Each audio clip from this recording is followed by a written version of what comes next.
Chelsea 3-0 Bournemouth full time. English Premier League, the 26th of December 2016, 1500. Pedro brace inspires Premier League leaders to club record. Referee, Mike Jones. Goals. Pedro 24 feet. Hazard 49 feet. Cook 90 plus 3 feet. Antonio Conte might only have been Chelsea manager for 6 months, but, in the club's entire 111-year history, he now stands alone in overseeing the longest winning sequence of league matches. A 12th straight victory also puts Chelsea within 180 minutes of Arsenal's all-time Premier League record, even if Conte quickly followed this emphatic 3-0 win against Bournemouth with the warning that such feats would be rendered meaningless if they do not remain at the top of the table. His team's advantage now stands at 7 points and, with Antonio booming out around Stamford Bridge, the Shed End's latest hero did feel sufficiently emboldened to declare that a good message had been sent to the chasing pack.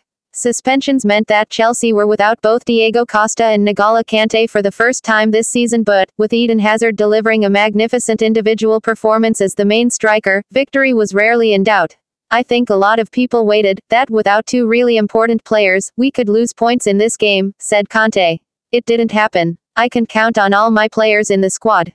I try in every game to make the best decision for the team without looking at the faces. The contrast between Conte and Jose Mourinho with largely the same group of players last season is stark and has now been well rehearsed, but perhaps of greater relevance is another comparison. Not since Mourinho himself arrived in the Premier League with such swagger in 2004 has a manager made such an immediately impressive impact on English football. Conte's tactical switch to a three-man defense has prompted most comment, but underpinning Chelsea's success is something more subtle, the Italian's charismatic man management. His touchline energy has created an obvious connection with the Chelsea fans, but, in his deft handling of the players, there was another example deep inside the second half here that was also instructive. With the match won, Victor Moses had an excellent chance, but, having sprinted 50 yards to get into position to score, he blazed his attempted finish horribly wide. Conte, though, simply stood applauding on the edge of his technical area and also made a point of offering similarly visual appreciation for Moses and his work rate when he was later substituted. These Chelsea players now look utterly devoted to their new manager, and it is seeping through in how they are performing. Hazard was superb and, crucially, is back playing both with a smile and his old flamboyance.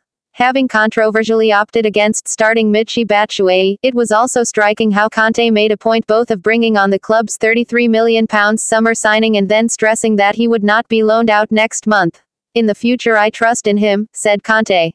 He is a new player for Chelsea, to go on loan now is a defeat for the club and for me. Bournemouth manager Eddie Howe also made changes but was even more adventurous in mirroring Chelsea's three at the back. That gave Jack Wilshere added freedom to push forward from midfield, and his intelligent passing and increasing match sharpness helped Bournemouth match Chelsea early in the game. Hazard, though, made the greatest individual difference and, having orchestrated several rapid counter-attacks, he created the first clear chance by passing to Pedro, who shot just wide. Hazard followed that with a quite sublime moment of skill to first turn several Bournemouth players and then slalom through much of the visitors' defense to help force a corner.